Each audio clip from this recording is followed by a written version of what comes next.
South India shopping mall, the wedding Mantra, సరికొత్త wedding collection, south India shopping mall. నమస్తే, welcome to I dream social spotlight with Kavitha. ఈ మధ్య కాలంలో విపరీతంగా కనిపిస్తున్నటువంటి ట్రెండ్ బౌన్సర్లు. ఈ మధ్య రెండు ఇన్సిడెంట్స్ని మనం చూసాము. పుష్ప 2 రిలీజ్ అయినప్పుడు బౌన్సర్లు చేసినటువంటి హంగామా ఒక కుటుంబాన్ని ఛిద్రం చేసింది. ఆ తర్వాత కనిపించినటువంటి బౌన్సర్లు మంచు ఫ్యామిలీ ఇష్యూకి సంబంధించి. ఈ బౌన్సర్ల ట్రెండ్ ఎటువైపు వెళ్తోంది, ఏం చేయాలి, సామాన్య ప్రజానీకానికి ఇస్తున్నటువంటి సందేశం ఏంటి? మనతో పాటుగా ఉన్నారు ఫిల్మ్ క్రిటిక్ భరద్వాజ గారు. సార్ నమస్తే. నమస్తే అండి. సార్, బౌన్సర్లు చూడగానే ఏమనిపిస్తోంది సార్? ఈ మధ్య కాలంలో ఇంత విపరీతంగా స్ప్రెడ్ అవ్వడం, మాసివ్గా చూడడం అనేది. సెలబ్రిటీస్ తాము ప్రజల్లోకి వెళ్ళినప్పుడు తమ మీద పడతారేమో జనాలు అనే ఉద్దేశంతో వాళ్ళని కంట్రోల్ చేయడానికి, అంటే క్రౌడ్ కంట్రోలింగ్ కోసం ఈ బౌన్సర్లను పెట్టుకోవటం అనేది ఒక కల్చర్. ఇది 90ల తర్వాత మొదలైంది. పర్టికులర్గా 96, 97 తర్వాత సీరియస్గా చాలామంది బౌన్సర్లను పెట్టుకున్నారు. అంతకుముందు లేదు ఈ కల్చర్. మనకి ప్రైవేటైజేషను, గ్లోబలైజేషన్తో పాటు మొదలైనటువంటి కల్చర్ ఇది. అంటే ప్రభుత్వమే ప్రకటించింది ఎవరికి వాళ్ళు, మీరు ప్రైవేట్ సెక్యూరిటీ అడిగితే మేము ప్రొవైడ్ చేస్తాము అని. అప్పటి నుంచి గన్మ్యాన్ కల్చర్ మొదలైంది. మొదట ప్రతి ఒక్కరూ గన్మ్యాన్ పెట్టుకోవటం. గన్మ్యాన్ అనేది ఒక స్టేటస్ సింబల్గా మారింది. నిజంగా అంటే మీకు కారు ఉందా, లేకపోతే స్కూటర్ ఉందా, వీటితో పాటు గన్మ్యాన్ ఉన్నాడా లేడా అని చూడటం కూడా మొదలుపెట్టారు. అంటే నీడ్ లేకపోయినా కానీ ఒక గన్మ్యాన్ని పెట్టుకోవాలి. అతనితో ఇంట్లో పనులన్నీ చేంజ్ చేసుకునేవాళ్ళు. అతను ఉంటాడు అలాగా. అదొక, అంటే ఒక రకంగా అదొక ఆభరణంలాగా మారిపోయింది. ప్రెస్టీజ్ ఇష్యూ కూడా అంతే. కనీసం గన్మ్యాన్ లేడు అతనికి అని మాట్లాడుకునే పరిస్థితి తయారైంది. ఇది వాళ్ళ వైపు నుంచి వాళ్ళు ప్రొవైడ్ చేసేవాళ్ళు. గవర్నమెంట్ వైపు నుంచి వీళ్ళు వెళ్ళి ఏదో సంతకం పెట్టి అక్కడ డబ్బులు కట్టేస్తే వాళ్ళు ప్రొవైడ్ చేస్తారు. ఈ ప్రైవేట్ సెక్యూరిటీ ఏర్పాట్లు కూడా అప్పటి నుంచే మొదలైపోయినాయి. వీటితో పాటు వీటికి అదనంగా ప్రైవేటు ఆర్మీని మీరు క్రియేట్ చేసుకోవచ్చు, మీరు పెట్టుకోవచ్చు అని ఒక ఇది ఇచ్చేశారు, అవకాశం. ఎప్పుడైతే అవకాశం ఇచ్చారో ప్రతి వాళ్ళు బౌన్సర్లను పెట్టుకోవడం మొదలుపెట్టారు. ఈ బౌన్సర్ల తయారీ కేంద్రాలు వెలిసినాయి. వాళ్ళని ట్రైన్ చేస్తారు అన్ని విధాలుగాను, జనాల్ని కంట్రోల్ చేయటం ఎలా అని. అక్కడి నుంచి ఆ రిక్రూట్మెంట్ సెంటర్ నుంచి రిక్రూట్ అవుతూ ఉంటారు. ఈ ప్రైవేట్ ఆర్మీ ఎక్కడి వరకు అంటే కేవలం బయటకు వెళ్ళినప్పుడు, పబ్లిక్ ఫంక్షన్స్కి వెళ్ళినప్పుడు ఏదైనా ఇబ్బంది అవుతుందేమో అనే ఉద్దేశంతో అంతవరకే. దీనికి ముందు దశలో పెద్ద హీరోలు ఏదైనా పబ్లిక్ ఫంక్షన్కి వెళ్ళాలంటే తెర వెనక నుంచి వెళ్ళేవాళ్ళు. అంటే ఏదో ఒక పద్ధతిలో కనిపించకుండా అలా పైకెక్కి మాట్లాడి రహస్యంగా వెళ్ళిపోయేవాళ్ళు. అది ఎవరికి ఇబ్బంది లేని వ్యవహారం. కొంతమంది మాత్రం జనంలో నుంచి వెళ్ళేవాళ్ళు. అంటే ఎన్టీ రామారావు గారి సత్యనోత్సవ సభల్లో ఆయన జనంలో నుంచి వెళ్ళేవాడు. అంటే ఆయనే కంట్రోల్ చేసుకుంటూ వెళ్ళేవాడు. అంతే తప్ప వెనకాల ఎవరో ఉండి కాదు. అంటే మాట్లాడుతూ అలా వెళ్ళిపోయేవాడు ఆయన. ఎలా ఉన్నారు అనుకుంటూ అలా దారిచ్చేవాళ్ళు వాళ్ళే. స్టేజ్ ఎక్కేసేవాడు ఆయన. చాలామంది హీరోలు తెర వెనక నుంచి రావటం అనేది జనానికి భయపడి తెర వెనక నుంచి వచ్చేవాళ్ళు. జనంతో ఇంటరాక్ట్ అవ్వటం అనే ద్వారా వాళ్ళని కంట్రోల్ చేయొచ్చు అనేది ఆయన 2-3 సందర్భాల్లో ప్రూవ్ చేశాడు. రాముడు భీముడు షూటింగ్ నాగార్జున సాగర్లో చేసినప్పుడు ఆ రోజున గవర్నమెంట్ చేతులు ఎత్తేసింది. అంటే మేము మనుషుల్ని పంపలేము, మేము పోలీసుని అంత సెక్యూరిటీ మేము ఇవ్వలేము, సెక్యూరిటీ కల్పించలేని పరిస్థితి. అంటే వేరే ఇంకేవో ప్రోగ్రామ్స్ ఉన్నాయి ఆ రోజు, అందుకని మేము సెక్యూరిటీ కల్పించలేము, పోలీసులను అలాట్ చేయలేని పరిస్థితి ఉందని చెప్పారు. షూటింగ్ వాయిదా వేసుకుందాం అనుకున్నాడు ఆయన, రామానాయుడు గారు. ఇది ఆయన చాలా ఇంటర్వ్యూల్లో చెప్పాడు రామానాయుడు గారు. చెబితే ఏం అక్కర్లేదు, మీరు షూటింగ్ జరిపేయండి, నేను చూసుకుంటాను జనాలు వస్తే అన్నాడు ఈయన, రామారావు గారు. నిజంగానే పబ్లిక్ వచ్చారు. ఈయన వెళ్ళి, ఇప్పుడు ఒక పాట షూటింగ్ ఉంది, మీరు చూడండి దూరంగా నిలబడి, అయిపోయిన తర్వాత నేనే మీ దగ్గరికి వచ్చి మాట్లాడతాను, మీరు షూటింగ్కి ఇబ్బంది పెట్టకండి, మీరు ఎంత తొందరగా సహకరించి అవగొడితే అంత తొందరగా మిగిలిన టైం అంతా మీతో గడుపుతాను నేను అని చెప్పాడు నిలబడి. అంతే. జనాలు దూరంగా వెళ్ళిపోయి చూడటం మొదలుపెట్టారు. షూటింగ్ అయిపోయింది. ఆయన 2 గంటలు వాళ్ళతో మాట్లాడేసి వెళ్ళిపోయాడు. అయిపోయింది. ఎవరికి ఏ టెన్షను లేదు. ఇలా ఉండేది ఒక కల్చర్. ఎంత సిన్సియర్గా చెప్పారో అంత సిన్సియర్గా వాళ్ళు కూడా ఆచరించారు. అంటే చెప్పేది అంటే మీరు కాంట్రాక్ట్ చేయాలి కదా ప్రజలతో. ఇప్పుడు పుష్పాది జరిగింది ఏంటంటే అల్లు అర్జున్ అక్కడికి జనరల్గా అన్ని సినిమాలకి వచ్చినట్టే వచ్చాను అని చెప్పాడు ఆయన తర్వాత. కానీ అలా రాలేదు ఆయన. జనరల్గా హీరోలు అనుసరించే పద్ధతి ఏంటంటే థియేటర్లోకి వెళ్ళిపోయి సైలెంట్గా థియేటర్లో ఆడియన్స్ మధ్యలో కూర్చుని వాళ్ళకే తెలియకుండా సడన్గా ఇంటర్వెల్ టైంలో ఒకసారి లేచి చెయ్యి ఊపుతాడు ఆయన. ఎలా ఉంది సినిమా అంటే అద్భుతం అంటారు వాళ్ళు, అయిపోతుంది, కాసేపు చప్పట్లు కొడతారు, మళ్ళీ కూర్చుంటారు, సినిమా మొదలవుతుంది, వీళ్ళు వెళ్ళిపోతారు. ఇదొక పద్ధతి. లేదు సినిమా నడుస్తూ ఉండగా స్టేజ్ మీదకి వచ్చి మాట్లాడటం అనేది ఇంకో పద్ధతి. ఇవేవీ కాకుండా థియేటర్ బయట ప్రోగ్రాం పెట్టాడు ఈయన. థియేటర్ బయట ప్రజలకు అభివాదం చేయటం అనే పని మొదలుపెట్టాడు. దీనికి ఆ లోకల్గా ఉన్న ఆయన అభిమానులందరికీ మెసేజ్లు వెళ్ళినాయి ఆ థియేటర్కి వస్తున్నాడు అని. అంటే ఆయన పిఆర్ టీం పంపించేసింది. దాంతో వాళ్ళు వచ్చేసారు. ఆ థియేటర్ కెపాసిటీ ఎంత అనేది ఎవరికి తెలియదు. ఇప్పుడు థియేటర్ల పరిస్థితి ఎలా తయారైందంటే ఇవన్నీ కూడా 2 వీలర్స్ ఎక్కువగా ఉన్నప్పుడు డిజైన్ చేసినటువంటి థియేటర్స్. పార్కింగ్ ఎలా ఉంది? పార్కింగ్ ఇప్పుడు 500 సీటింగ్ కెపాసిటీ ఉంటే అందులో 250 కార్లు వస్తున్నాయి. ఈ కార్లను ఎలా అకామిడేట్ చేయాలో వాళ్ళకి అర్థం కావట్లేదు. ఈ గందరగోళం మధ్యలో 2 థియేటర్లు ఉన్నాయి అక్కడ. 2వ థియేటర్కి వచ్చినటువంటి కార్లు దాంతో ఒకవైపు ప్యాక్ అయి ఉంది. ఆ 2వ వైపు చాలా తక్కువ, దాదాపు 10 కార్ల కంటే పట్టే ప్లేస్ లేదు అక్కడ. ఈ గందరగోళం మధ్యలోకి ఇతను వచ్చి నిలబడ్డాడు. బయట అభిమానులు ఉన్నారు, వీళ్ళని కంట్రోల్ చేయడానికి బయట రోడ్డు మీద ట్రాఫిక్ ఉంది. దాంతో పోలీసులు లాఠీచార్జీ లాంటిది చేశారు అక్కడ. దాంతో ఈ ప్రజలు థియేటర్లోకి వచ్చేసారు, ఫ్యాన్సే వచ్చారు. ఈ ఘర్షణ మధ్యలో జరిగినటువంటి సంఘటన అది. ఆ తోపులాటలు, ఆ అమ్మాయి చనిపోవటం, రేవతి అనేటువంటి అమ్మాయి చనిపోవటం అనేది అక్కడ అలా జరిగింది. అది ఆయనకేమో బౌన్సర్లు ఉంటారు కాబట్టి ఆయనకు వచ్చిన ఇబ్బంది ఏం లేదు. వాళ్ళు ప్రొటెక్ట్ చేస్తూ లోపలికి తీసుకెళ్లి కూర్చోబెట్టి ఆయన బయటకు తీసుకెళ్ళిపోతారు. అది వాళ్ళ బాధ్యత. సెక్యూర్డ్గా ఉంచడమే వాళ్ళ బాధ్యత. కానీ ఈ అమ్మాయికి బౌన్సర్లు లేరు.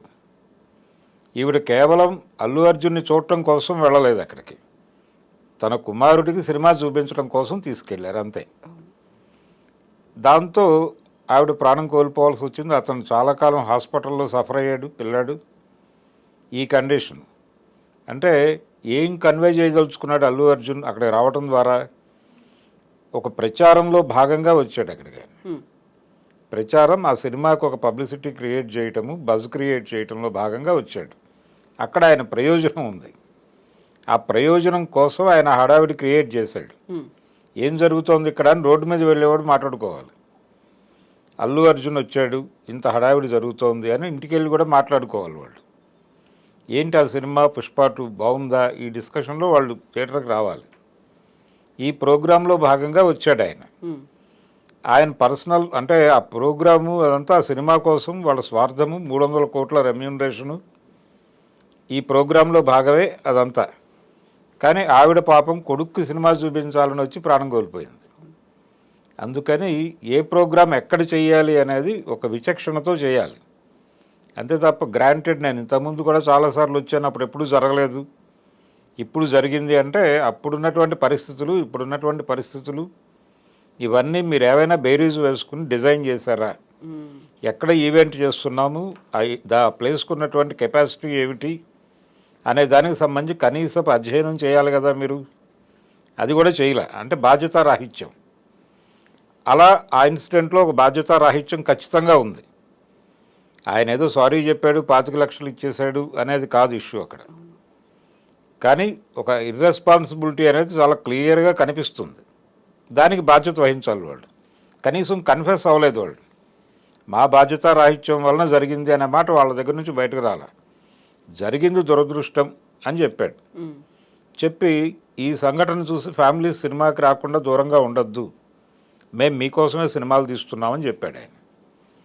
అంటే మీ భద్రత మాకు సంబంధం లేదు, కానీ మీరు వచ్చి టికెట్లు కొని మాకు డబ్బులు ఇవ్వండి అని చెప్పడమే. సో ఎవరు మా తప్పు కాదు అనే స్టేజ్ అక్కడ కనిపించింది. పోలీసులు మాకు ఇంటిమేట్ చేయలేని అన్నారు. ఇక్కడ ఉన్నటువంటి థియేటర్ ఓనర్లు కూడా అదే మాట చెప్తున్నారు. నేను చెప్పి వచ్చాను అనే మాట హీరో చెప్తున్నారు అక్కడ. చాలా ఇర్రెస్పాన్సిబుల్గా వ్యవహరించారు అందరూ. కాబట్టి అది అది ఒక ప్రత్యేకమైన సంఘటన. దాన్ని అక్కడ వరకే చూడాలి. అంటే ఒకటి ప్రైవేటైజేషన్ మొదలైన తర్వాత వ్యక్తిగత భద్రతకి ఎక్కువ ప్రాధాన్యత పెరిగింది. ఈ పెరిగిన క్రమంలో స్టేటస్ సింబల్గా కూడా వీళ్ళని పెట్టేసుకుంటున్నారు బౌన్సర్లని. నిజంగా థ్రెట్ ఉందా లేదా అనే దానికంటే కూడా దీనికి ఒక విపరీతంలోకి తీసుకెళ్తే, అంటే ఏదైనా విషయాన్ని అద్భుత రసంలో చెబితే ప్రజలకు ఎక్కువ కనెక్ట్ అవుతుంది అని శంకర్ లాంటి డైరెక్టర్లు నమ్ముతారు. అలా ఒక బిగ్ స్కేల్లో ఇంట్లో బౌన్సర్లను పెట్టుకోవటం ఒక్కొక్కరు, అది ఇక్కడ కనిపించింది మంచు ఫ్యామిలీలో. ఇది ఒక వైపరీత్యం, లేదు విపరీతం, ఏదైనా అనుకోవచ్చు. ఎక్స్ట్రీమే. అంటే ఒక మాట, అంటే ఆ ఇంట్లో నుంచి బయటకు వచ్చినటువంటి పని మనిషి మాట్లాడుతూ ఆ అమ్మాయి మాట్లాడినటువంటి మాటల్లో స్టాఫ్ అనేటువంటి పదం విపరీతంగా రోల్ అయింది. అంటే మనోజ్ గారి స్టాఫు, మోహన్ బాబు గారి స్టాఫు, విష్ణు సార్ స్టాఫు అని వాడింది ఆవిడ. అంటే స్టాఫ్ ఏమిటి, ఎవరికి వాళ్ళకి అంటే వీళ్ళే ఈ బౌన్సర్లను మేనేజ్ చేయడానికి ఒక మేనేజరు, ఇదంతా కలిపి ఒక టీం. ఇది ఒక ప్రైవేట్ ఆర్మీ అనుకోవచ్చు. ఈయన ప్రైవేట్ ఆర్మీకి వారి ప్రైవేట్ ఆర్మీకి మధ్యలో ఘర్షణగా మారుతోంది. అది నిన్న సిపి గారు చెప్పారు మంచు విష్ణు గారితో. మీరు ఆ ఇంట్లో ఉంటారు, మీరు ముగ్గురు, మీ మధ్య ఏదైనా ఘర్షణ వస్తే మీరు ముగ్గురు ఒక గదిలో కూర్చొని మాట్లాడుకోవచ్చు. కానీ ఈ ఘర్షణ మీతో ఆగదు, మీ ప్రైవేట్ ఆర్మీకి వెళ్ళిపోతుంది, పాస్ ఆన్ అవుతుంది. వాళ్ళల్లో వాళ్ళు రియాక్ట్ అవ్వచ్చు మీ మెప్పు కోసమే. అదే జరుగుతోంది అక్కడ. అందుకని మీ ప్రైవేట్ ఆర్మీని అక్కడ ఉంచము అంటే మేము అలౌ చేస్తాం మిమ్మల్ని, మీరందరూ కలిసి ఉండండి ఆ ఇంట్లో, ఎటువంటి గొడవలు రిపోర్ట్ కాకూడదు ఫర్దర్గా అని చెప్పాడు ఆయన. అంటే అది పరిస్థితి. అంటే ఎవరికి వాళ్ళు బౌన్సర్లను పెట్టేసుకుని, ఎవరికి వారు ప్రైవేట్ ఆర్మీని పెట్టేసుకుంటే ఏమైపోతుంది ప్రపంచం అనేది చాలా విచిత్రంగా కనిపించింది అక్కడ. అంటే మాట్లాడుకునే వాళ్ళు కూడా ఈ స్టాఫ్ ఏమిటి అనేది అర్థం కావట్లేదు ఎవరికి, వినే ప్రేక్షకులకు కానీ చదివే వాళ్ళకి కానీ. అంటే ఎవరి మధ్య అయినా ఘర్షణ జరుగుతుంటే ఎవరి ప్రొటెక్షన్ కోసం వాళ్ళు ఇంట్లో భార్యాభర్తల మధ్య కూడా ఘర్షణలు జరుగుతాయి. వాళ్ళిద్దరూ కూడా బౌన్సర్లను పెట్టుకుంటే ఎలా ఉంటుంది పరిస్థితి అనేది ఒక ఎక్స్ట్రీమ్లోకి వెళ్ళి ఆలోచిస్తే నిజానికి ఎవరైనా కార్టూన్ వేయవచ్చు దీని మీద. భార్య తాలూకా బౌన్సర్లు, భర్త తాలూకా బౌన్సర్లు కాల్పులు జరుపుకునేదాకా పెడితే పరిస్థితి ఎలా ఉంటుంది అనేది ఒక సెటైరికల్గా రాయొచ్చు. అది పరిస్థితి ప్రస్తుతం. బౌన్సర్లతో భయపెడుతున్నారు జనాలని. ఈ బౌన్సర్లు ప్రైవేట్ ఆర్మీగా మారిపోయి వీళ్ళ మీద ఎవరైనా ఏదైనా మాట్లాడితే ఇంట్లోనైనా వీళ్ళు వెళ్ళి అటాక్ చేసేస్తున్నారు. అంటే వీళ్ళని రక్షించడం వరకే బాధ్యత వాళ్ళది ఒరిజినల్గా. కానీ వీళ్ళ తరఫున వాళ్ళు సైన్యంగా మారిపోయి అవతల వాళ్ళ మీద దాడి చేస్తున్నారు. ఇది ప్రమాదం. దీన్ని గుర్తించి కేసులు పెట్టాలి వీళ్ళ మీద. మొన్న జరిగిన ఇన్సిడెంట్లో కూడా వీళ్ళు రియాక్ట్ అయ్యి ఒకళ్ళతో ఒకళ్ళు తలబడ్డారు. ఈ తలబడటం వలన జరిగిన నష్టం ఎక్కువ అక్కడ. ముగ్గురు స్టాఫ్ ఘర్షణ వలన అంత బీభత్సం జరిగింది అని అమ్మాయి చెప్పింది క్లియర్గా. పైగా ఈ స్టాఫ్లో ఉన్న అతను ఓవర్ యాక్షన్ చేస్తే అతను రియాక్ట్ అయ్యాడు మనోజ్. ఆ రియాక్ట్ అవ్వటం అనేది ఆయనకు నచ్చలేదు. నా స్టాఫ్ మీదకి నువ్వెందుకు వచ్చావని. వీళ్ళ ద్వారా కూడా గొడవలు జరుగుతున్నాయి లోపల. ఇవన్నీ ఉరుమురిమి మంగళం మీద పడ్డట్టుగా ఒక జర్నలిస్ట్ మీద పడ్డారు. ఇవన్నీ అయిపోయి ఒక ఫ్రస్ట్రేషన్ పీక్ స్టేజ్కి అది కూడా వెళ్ళిపోయి. అంటే మోహన్ బాబు గారికి ఇది కొత్త కాదండి. ఇది నాకు తెలిసి ఇది రెండో ఇన్సిడెంట్ ఆయన మీడియా మీద దాడి చేయటం అనేది. ఇంతకు ముందు అంటే ఆయన కెరియర్ మెడ్రాస్లో ఉన్న రోజుల్లో ఒకసారి చిత్రభూమి అని ఆ రోజుల్లో ఆంధ్రభూమికి ఒక పత్రిక ఉండేది, సినిమా మ్యాగజైన్. ఆ చిత్రభూమి రిపోర్టర్ మీద ఆయన మెడ్రాస్లో దాడి చేసిన ఒక సంఘటన రిపోర్ట్ అయ్యి రికార్డ్ అయింది. అంటే ఆ రోజున అంటే మిగిలిన ప్రెస్ కంటే అతను కొంచెం భిన్నంగా రాశాడు ఈయన జీవితానికి సంబంధించిన ఒక ఇన్సిడెంట్ మీద. అంటే ఈయన మొదటి భార్య విద్యాదేవి, ఆవిడ చనిపోయింది అనారోగ్యంతో అని రాస్తున్నారు ఈ మధ్య చాలామంది. కాదు, ఫైర్ యాక్సిడెంట్లో చనిపోయింది ఆవిడ. ఇంట్లో జరిగినటువంటి ఫైర్ యాక్సిడెంట్లో చనిపోయింది. ఈ ఫైర్ యాక్సిడెంట్ వెనకాల మోహన్ బాబు ప్రమేయం ఉందా అని అనుమానం వచ్చేలాగా కథనం రాశాడు అతను.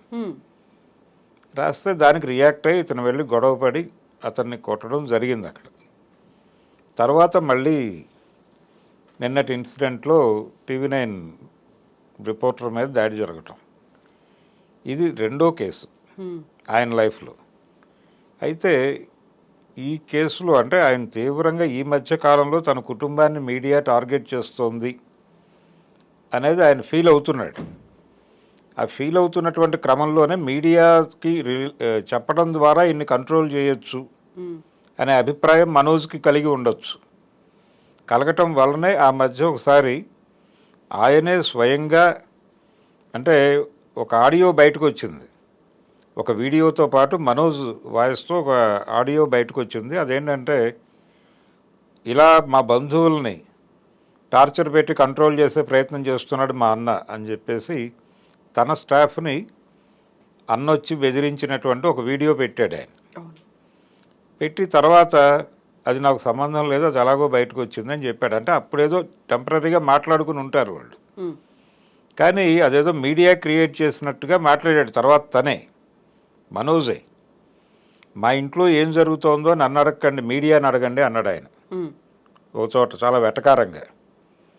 సరే అదొక ధోరణి, కానీ మీడియా తనని ఇబ్బంది పెడుతోంది అని మోహన్ బాబు గారు ఫీల్ అవటం అనేది జరుగుతోంది.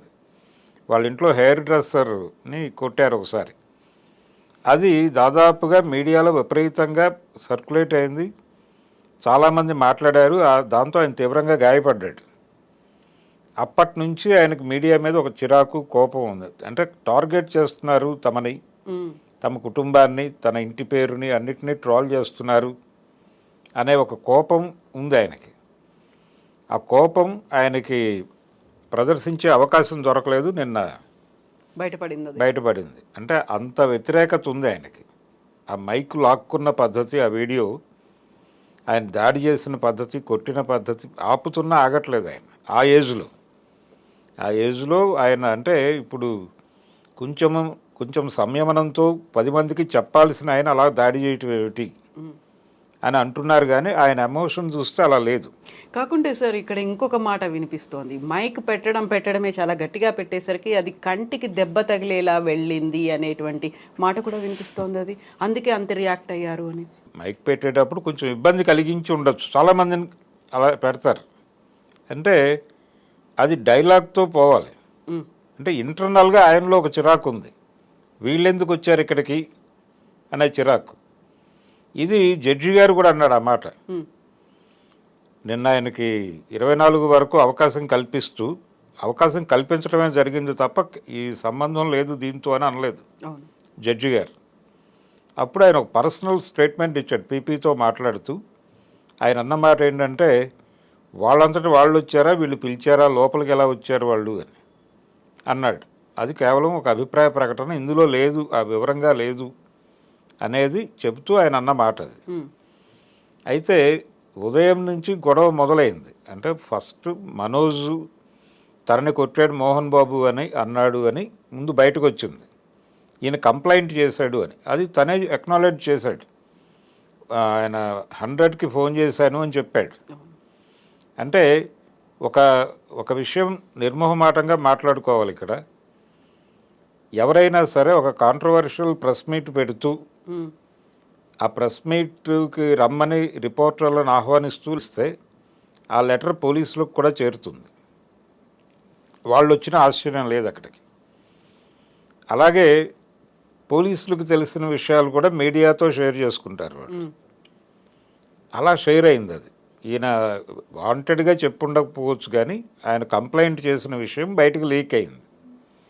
లీక్ అయిన దగ్గర నుంచి మీడియా అటెన్షన్ పెట్టింది అక్కడ. వెంటనే మోహన్ బాబు పిఆర్ టీం ఇవన్నీ అవాస్తవాలు అని చెప్పి వాళ్ళు ఒక ప్రకటన ఇచ్చారు. ఆ ప్రకటన ఇచ్చిన తర్వాత మళ్ళీ మోహన్ బాబు ఒక లెటర్ రాశాడు, ఆ లెటర్ బయటకు వచ్చింది. ఇలా అక్కడేదో జరుగుతోంది సంథింగ్ అనేది ఒకటి అందరినీ డ్రైవ్ చేసి అందరూ వెళ్ళి అక్కడ కూర్చున్నారు. అంటే శ్రీశ్రీ గారు ఒక మాట అంటాడు, వ్యక్తిగత జీవితం వారిష్టం, ప్రైవేట్ జీవితం వారిష్టం, కానీ పబ్లిక్న పడితే యావైనా అంటాం అని. అది కాబట్టి ఇక్కడ వీళ్ళు సెలబ్రిటీసు, వాళ్ళ ఇంట్లో ఏదో ఘర్షణ జరుగుతోంది, చాలా కాలంగా జరుగుతోంది ఇది. మనోజ్కి విష్ణుకి పడటం లేదు, వాళ్ళిద్దరూ రెగ్యులర్గా కొట్టుకుంటున్నారు, అది బయటకు రావటం లేదు. ఇతను చాలా సందర్భాల్లో విడిగా ఉన్నాడు.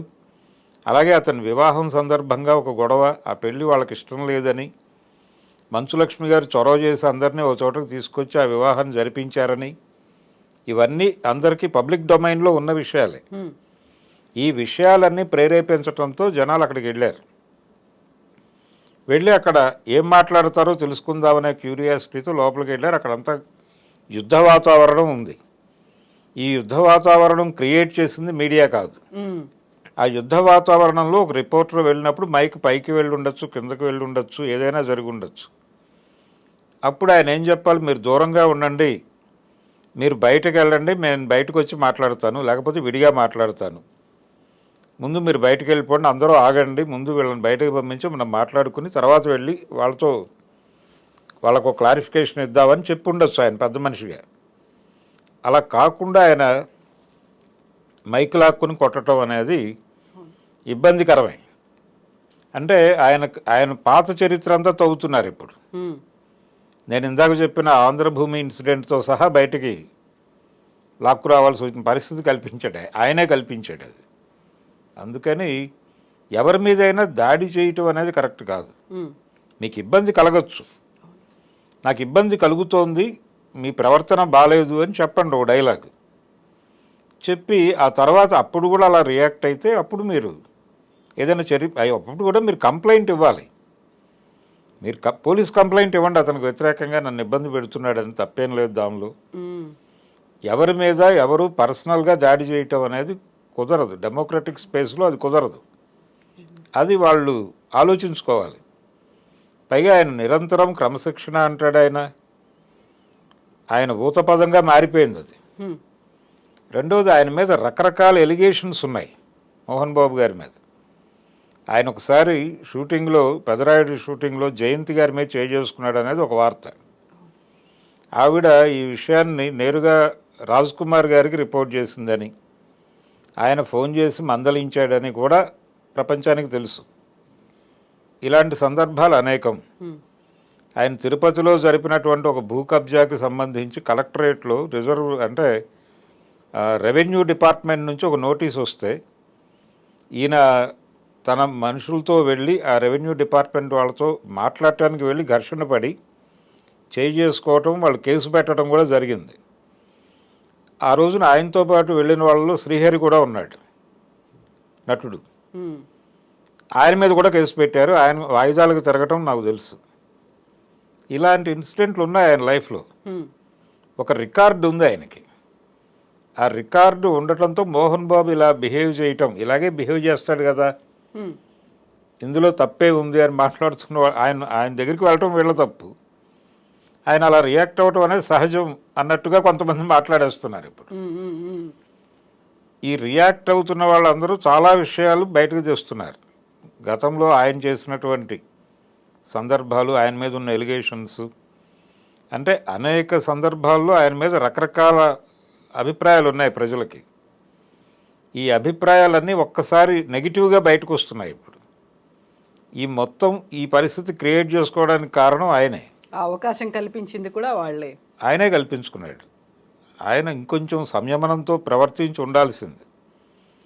ఆయనకి మనోజ్ మీద కోపం ఉండొచ్చు. మనోజ్ కోపంలో ఒక నిజాయితీ ఉంది అని చాలామంది ఫీల్ అవుతున్నారు ఇప్పుడు.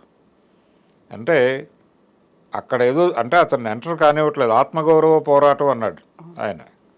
అంటే ఆస్తుల పంపకం గురించి కాదు, ఆత్మగౌరవ పోరాటం అంటే కేవలం ఆస్తులు మాత్రమే కాదు, కుటుంబంలో అధికారానికి సంబంధించిన గొడవ కూడా ఉంది. ఈ అధికారానికి సంబంధించిన గొడవే ప్రధానంగా కనిపిస్తోంది.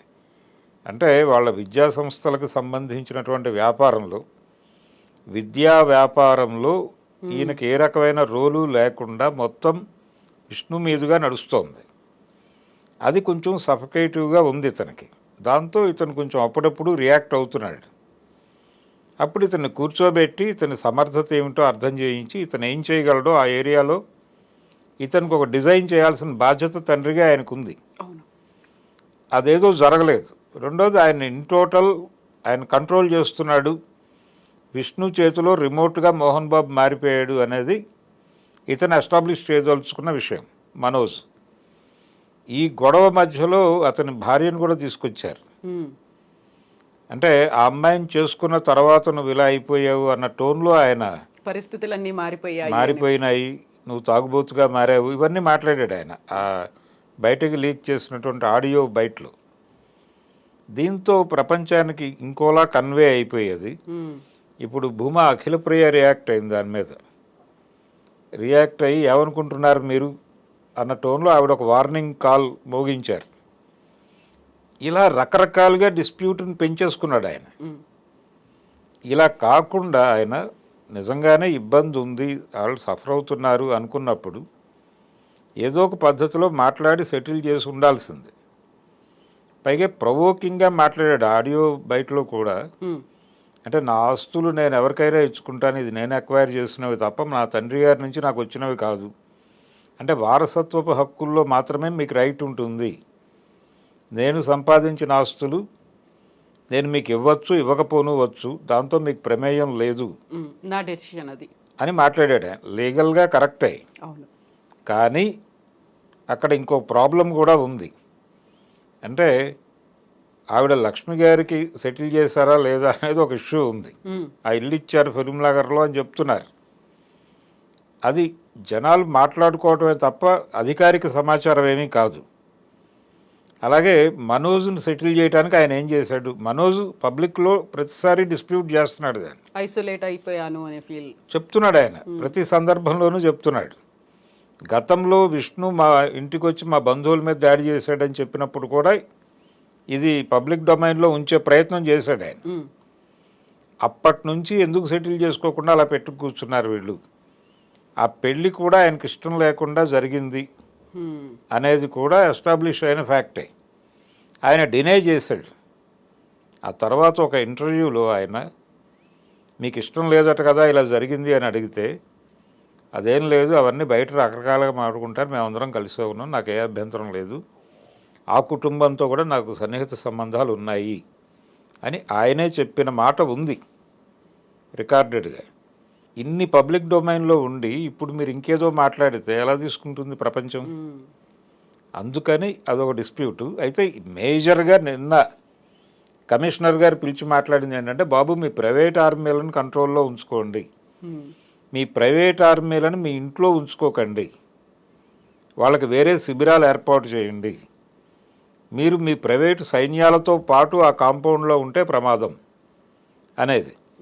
రెండోది, ఇప్పుడు ఈ విద్యా సంస్థలు ఈ గొడవలతో పాటు ఆయన ఉంటున్నటువంటి ఫామ్ హౌస్ అది ఒక 6 ఎకరాల్లో ఉన్నట్టుంది. అది ఆ ప్రాపర్టీకి సంబంధించి కూడా బయట విపరీతంగా చర్చ జరుగుతుంది, వర్షన్స్ అనేవి వినిపిస్తున్నాయి రకరకాలుగా. అంటే దాని గురించి ఒక గొడవ జరుగుతోంది అని, ఆ ప్రాపర్టీ ఎవరికి ఇవ్వాలి అనే దగ్గర ఒక గొడవ ఉంది వాళ్ళ మధ్య అని. అందుకని ఇతను అక్కడ కాన్సన్ట్రేట్ చేశాడు మనోజ్ అని. వీటితో పాటు తీగలాగితే డొంక కదిలినట్టుగా అసలు ఆ భూమి ఎలా వచ్చింది ఈయనకి అనే దగ్గర రకరకాల కాన్స్పిరసీ థియరీస్ వస్తున్నాయి. అది సౌందర్య గారు కొనుక్కున్న స్థలాన్ని ఈయన కబ్జా చేశారని, లేకపోతే వాళ్ళకి తక్కువ డబ్బులు ఇచ్చి సెటిల్ చేశాడని, ఇలా రకరకాలుగా కథనాలు వచ్చేసినాయి దాని మీద. ఇంత కాంట్రవర్సీ, ఇన్ని రకాల కథనాలు ప్రపంచం వండి వార్చడానికి అవకాశం ఆయన కల్పించాడు మోహన్ బాబు గారు. ఇప్పుడు ఎవరిని నిందించి ప్రయోజనం లేదు. ఆయన అంటే సెటిల్ చేసుకోవడానికి ఏదో ప్రయత్నం జరుగుతోంది. మేబీ ఒక 2-3 రోజుల్లో వాళ్ళు ఆవాజ్తో హమ్ ఏక్ హై అనొచ్చు, మేమంతా ఏకమే, అంతా ఒకటే, అంతా ఏక కుటుంబం, అంతే, మా మధ్య ఏ రకమైనవి లేవు, అనుకోకుండా ఒక దురదృష్టకరమైన సంఘటన జరిగింది ఆ రోజు అని చెప్పచ్చు, చెప్పే ఛాన్స్ ఉంటుంది అని నేను అనుకుంటున్నాను. కానీ పబ్లిక్ డొమైన్లో ఇవన్నీ చర్చలు జరిగిపోయినాయి. అవును, ఇవి అలాగే ఉంటాయి, అన్ఆన్సర్డ్ క్వశ్చన్స్ గా. అంతే. అంటే రేపు పొద్దున ఎవరైనా మళ్ళీ అక్కడ ఏదైనా జరిగితే ఇవన్నీ మళ్ళీ బయటకు వస్తాయి. అలా నిరంతరం తన ఫ్యామిలీ టార్గెట్ అయిపోతోంది, ప్రతి ఒక్కరూ తమ కుటుంబం గురించే మాట్లాడుకుంటున్నారు అని చాలా సందర్భాల్లో అన్నాడు ఆయన. ఈ అనటం అనేది అంటే వాళ్ళ ఇంట్లో హెయిర్ డ్రెస్సర్ మీద ఒక ఇన్సిడెంట్ జరిగింది, దొంగతనం చేశారు అని, కొట్టారు వీళ్ళు అని. కొట్టారు అనేది ప్రధానంగా ఫోకస్ అయింది. అతను కూడా బయటకు వచ్చి మాట్లాడాడు. ఆ టైంలో విపరీతంగా ట్రోల్ అయ్యారు వీళ్ళు. ఇలా ప్రతి ఇన్సిడెంట్లోనూ మా కుటుంబాన్ని టార్గెట్ చేస్తున్నారు అనే ఒక బాధ ఉంది, ఆయన పెయిన్ ఉంది. ఆ పెయిన్ అర్థం చేసుకోవాలి. అర్థం చేసుకుంటూనే వాళ్ళ బిహేవియర్ కూడా కొంచెం విచిత్రంగాను కొంచెం అబ్నార్మల్గాను కూడా కనిపిస్తుంది. ముఖ్యంగా ఈ స్టాఫ్కి సంబంధించిన గొడవ. అవును, ఈ ప్రైవేట్ ఆర్మీలు ఎవరికి వాళ్ళు ఒక 15 మందిని మెయింటైన్ చేస్తూ ఇంట్లో ఉండటం అనేది, కలిసి ఉండటం. పైగా విష్ణు గారు ఒక మాట అన్నారు, నాకు ఉమ్మడి కుటుంబాలంటే చాలా ఇష్టము అని. అవును, ఉమ్మడి కుటుంబాలంటే ఇష్టం ఉన్నవాళ్ళు బౌన్సర్లను పెట్టుకుని ఎలా ఉంటారు అనేది ఆయనే సమాధానం చెప్పాలి. మీ మధ్య మీకు సరైనటువంటి అవగాహన లేకపోవడం వలన నిరంతరము అంటే ఒకళ్ళనొకళ్ళు ఎలిమినేట్ చేసుకునే లెవెల్ కోపాలు ఉన్నాయి మీకు. ఆ కోపాలతో ఒక చోట కలిసి ఉండటానికి ఎవరి ప్రైవేట్ సైన్యాన్ని వాళ్ళు ప్రొటెక్షన్ ఏర్పాటు చేసుకుని ఉంటున్నారు అక్కడ. ఇది చాలా విషాదం. దీన్ని అర్థం చేసుకోవాలి ముందు. అంటే స్టాఫ్ అనే మాట, పర్సనల్ స్టాఫ్ అనేటువంటి మాట పక్కకి వెళ్ళిపోతే తప్ప అవును, వాళ్ళ కుటుంబంలో సఖ్యత ఉందని ప్రపంచం అనుకోదు. ఈ ప్రైవేట్ స్టాఫ్ని పెట్టుకున్నారంటేనే పక్కవాడి నుంచి థ్రెట్ ఉందని. బయట వాళ్ళతో బాధలు లేవు వాళ్ళకి. బయట ప్రపంచంలో శత్రువులు లేరు. మనం మొదట్లో మాట్లాడుకున్నటువంటి గన్మ్యాన్ బయట శత్రువులు ఉంటే అనేది ప్రొటెక్ట్ చేస్తారు. అవును, ప్రొటెక్షన్ కోసం. అలాగే బౌన్సర్లు కూడా బయటకు ఏదైనా పబ్లిక్ ఈవెంట్కి వెళ్ళినప్పుడు ఒక సెలబ్రిటీకి జనం నుంచి ఎదురయ్యే ఇబ్బందుల నుంచి వీళ్ళని కాపాడటం కోసం పెట్టిన ఏర్పాటు. కారవాన్లు కూడా అలాగే వచ్చినాయి. అంతకుముందు సినిమా వాళ్ళకి కారవాన్స్ లేవు. అక్కడే కూర్చునేవాళ్ళు, అక్కడే అవైలబుల్గా ఉండేవాళ్ళు నిరంతరం. ఎంత పెద్ద హీరో అయినా సరే సెట్లోనే ఉండేవాడు. మహా అయితే ఒక చైర్ వేసుకుని మొహం మీద ఒక కర్చీఫ్ వేసుకుని రిలాక్స్ అయ్యేవాళ్ళు, అంతే. సెపరేట్గా ఒక ఫ్యాన్ మెయింటైన్ చేసి అంతవరకు ఉండేది. వచ్చి పిలిచేవాళ్ళు, వెళ్ళిపోయేవాళ్ళు, చేసి ఇంటికి వెళ్ళిపోయేవాళ్ళు. ఇప్పుడు పరిస్థితి అది కాదు. ఎవరి కంపార్ట్మెంట్ వాళ్ళది, ఎవరి జీవితం వాళ్ళది, ఎవరి ప్రొటెక్షన్ వారిది అనుకున్నప్పుడు ఖచ్చితంగా ఇలాంటి గొడవలు జరుగుతాయి. ఇది కొంచెం ప్రపంచం సీరియస్గా పట్టించుకోవాల్సినటువంటి అంశం. అంటే ఈ ప్రొటెక్షన్ కోసం ఒక ఏర్పాటు అయితే గవర్నమెంట్ చేసింది. మీరు పర్సనల్ ఇది చేసుకోవచ్చు సెక్యూరిటీ కోసం అనేది, అది కూడా వ్యాపారమే. ప్రభుత్వం వ్యాపార రంగంలోకి వచ్చాక ప్రతిదాన్ని వ్యాపారమయం చేసిన తర్వాత ఒక వెసులుబాటు కల్పించింది. పోలీసులను కూడా మీరు వినియోగించుకోవచ్చు. ఒక ఈవెంట్ జరుపుతూ మీరు పోలీస్ ప్రొటెక్షన్ కోసం అప్లై చేసి దానికి సంబంధించిన పేమెంట్ చేస్తే వాళ్ళు వచ్చి చూసుకుంటారు. ఇంతకుముందు సినిమా హాళ్ళ దగ్గర జనం క్రౌడెడ్గా ఉంటే వీళ్ళు చెప్పేవాళ్ళు, ఇంటిమేట్ చేసేవాళ్ళు. వాళ్ళు ఇంకేం జరగకుండా, ప్రమాదాలు జరగకుండా, అంటే ప్రజలకు ఇబ్బంది కలగకూడదు అనే ఉద్దేశంతో బాధ్యతగా వచ్చి కంట్రోల్ చేసి వెళ్ళేవాళ్ళు. డబ్బులకు కాదు అది. ఇప్పుడు పేమెంట్ ప్రోగ్రామ్ వచ్చేసింది. మీరు డబ్బులు కడితే ఎవరినైనా తీసుకొచ్చి మీ దగ్గర మీకు సెక్యూరిటీగా పెట్టుకోవచ్చు. ఎప్పుడైతే ఇది వాళ్ళ చేతులు కూడా దాటిపోయిందో అప్పుడు బౌన్సర్ల వ్యవస్థ వచ్చింది. ఈ బౌన్సర్లు తయారీ కేంద్రాలు వచ్చేసి ఈ కాంట్రాక్టులు మాట్లాడుకుని రోజుకి ఎంత పేమెంట్ ఇవ్వాలి వాళ్ళకి.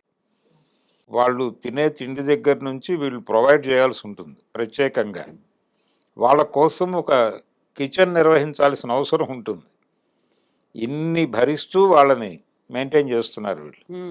ఇది ఒక విచిత్రమైన పరిస్థితి.